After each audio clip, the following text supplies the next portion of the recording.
खुदा ना करे किसी को हमारे ऐसे हालात के बारे में पता चल जाए। अरे पूरा खानदान समझता है हमारे हालात आज भी पहले जैसे हैं। ये जो छोटी मोटी इज्जत बची हुई है ना, इसको कायम रहने दो। तुम्हें खुदा का वास्ता है, हाथ जोड़ता हूं मैं तुम्हारे आगे। तुमने ये सोचा कि नजफ यहाँ रहेगी तो क्या दुनिया के सामने हमारे मसाइल छुप जाएंगे? और एक कहीं के नहीं रहेंगे हम। कहीं के तो हम रहे भी नहीं ना अम्मा। क्या इज्जत है हम लोगों की। सोचता हूँ कि पता नहीं हमसे क्या गलती हो गई कि हमारा रिस्क इतना कम हो गया, या नजफ के कदम पड़ने से। बकवास बंद करो अपनी। मनहूस है नजफ, सारा खानदान जानता है इस बात को।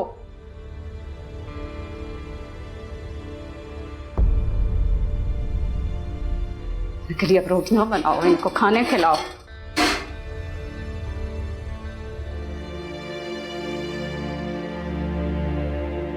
जुबैर भाई, बाकी सब लोग कहाँ हैं?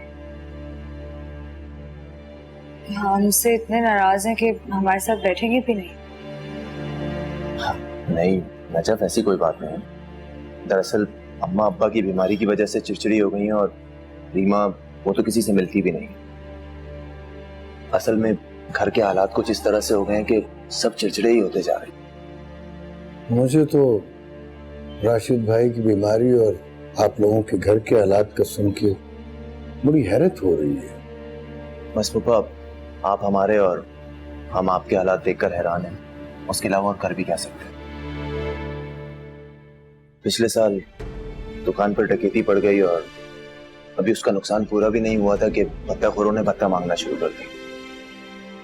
अब जिस तरह से शहर के हालात हैं, आए दिन फसाद हंगामे, उसमें दुकान कैसे चलेगी। अब कई दफा अब्बा से कह चुका हूं कि दुकान बेच देते हैं, लेकिन आप तो जानते ही उन्हें, वो मानते नहीं। बेटा तुम पढ़े लिखे हो, किसी अच्छी जगह नौकरी कर सकते हो। कैसी बातें कर रहे हैं पापा आप? यहाँ पढ़े लिखे लोग भी ठेले लगाते हैं। ये कराची शहर है, यहाँ किसी का कोई नहीं, ना कोई किसी की मदद करता है और ना ही कोई किसी को नौकरी दिलवा सकता है। और तो और यहाँ पर सब इस ताक में बैठे हैं कि कब कोई मौका मिले और दूसरे की टांग खींच सके। जुबैर भाई, आपने तो बताया था कि कराची में रहने वालों का दिल बहुत बड़ा होता है, सब बहुत खुलूस और मोहब्बत से एक साथ रहते हैं। लेकिन अब आपके बताने के बाद मुझे लग रहा है कि यहाँ पर किसी का कोई भी नहीं। बेटा कभी कभी रिश्ते बचाने के लिए झूठ भी बोलना पड़ता है। हो सकता है मैंने भी कोई रिश्ता बचाने के लिए झूठ बोला हो, लेकिन तुम अभी इस बात को नहीं समझोगी।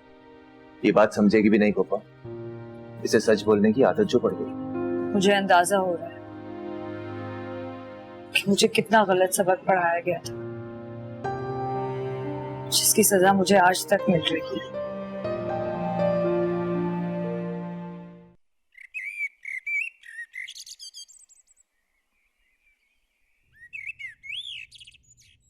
अस्सलाम वालेकुम भाभी। वालेकुम अस्सलाम। वो ये रख लीजिए। क्या है ये कुछ पैसे हैं। मुझे आप लोगों की मजबूरी का एहसास है भाभी। अब चूंकि नजफ ने यहाँ रहना है तो उसका बोझ भी आप पर पड़ेगा, इसलिए ये रख लें। तो आप मुझे रिश्वत देकर खरीदना चाहते हैं? इतना गिरा हुआ समझा है मुझे? नहीं भाभी, आप गलत समझिए। ये तो मैं अपनी बेटी के खर्चे के लिए दे रहा हूँ। उसका रहना सहना खाना पीना सब यही होगा। मेरी एक नौकरी सऊदी अरब में लग गई है, तो मैं हर महीने इससे ज़्यादा भेज दिया करूँगा आपको। बस आप उसे यहाँ रहने दें, यहाँ पे वो रहेगी तब तक जब तक मैं उसे वहाँ ना बुला दूँ। इसमें कुछ दिन लग सकते हैं, कुछ महीने भी लग सकते हैं। ठीक है, लेकिन एक बात याद रखिएगा, ये बात सिर्फ आपके और मेरे दरमियान ही रहनी चाहिए। हाँ भाभी, मैं तो खुद आपसे ये गुजारिश करने वाला था कि इसका पता नजफ को भी नहीं लगना चाहिए। तो देखे ना, उसका दिल दुखेगा, उदास हो जाएगी, बच्ची है ना। क्या हुआ अम्मा, आपने मुझे चाय नहीं दी आज? आपको पता होता है ना मुझे निकलना होता है कॉलेज के लिए। पता है मुझे। ऐसा करो, तुम ये लो पैसे, कैंटीन से चाय पी लेना, और हाँ, पूरा हफ्ता मुझसे पैसे नहीं मांगने। वाह अम्मा, आप कितनी अच्छी हैं। Thank you. अच्छा खुदा हाफिज पप्पा जान। वो मैं नजफ से तो नहीं मिल सकी, आप उसे मेरी तरफ से पूछ लीजिएगा। अब मैं चलती हूँ और हैदराबाद जरूर आऊंगी जुबैर भाई के साथ। अच्छा अच्छा। खुदा हाफिज। खुदा हाफिज।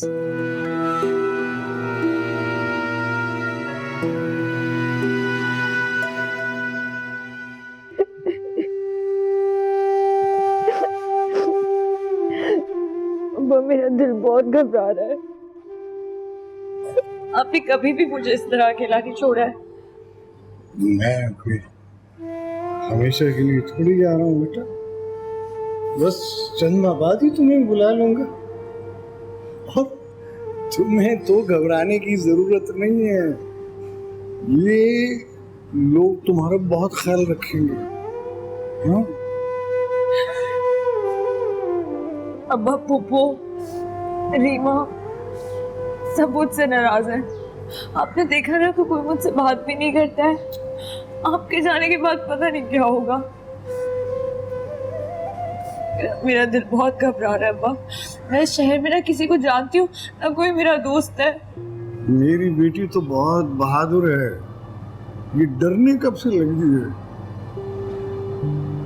पता है, मैं सोच रहा हूँ कि बाप बेटियों को शादी के बाद रुखसत करते हैं। मैं तुम्हें शादी से पहले ही रुखसत कर रहा हूँ।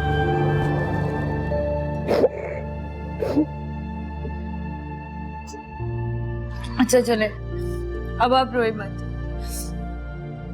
मैं पागल हूँ, बस अपनी बदकिस्मती से डरती हूँ, इसलिए आपको भी परेशान कर दिया। लेकिन मैं आपसे वादा करती हूँ अब्बा, मैं यहाँ पर किसी को भी किसी भी किस्म की शिकायत का मौका नहीं दूंगी। अच्छा बेटा, एक बात और याद रखना, जब हम किसी दूसरे के घर में जाते हैं ना, तो वहां पहले ही चीजों पर किसी न किसी की हुक्मरानी होती है। अगर हम भूले से भी दखल अंदाजी कर लें तो दिलों में जगह नहीं रहती, दरारें पड़ जाती हैं। इसलिए बेटा, तुम्हें भूल कर भी ऐसी कोई हरकत नहीं करनी है।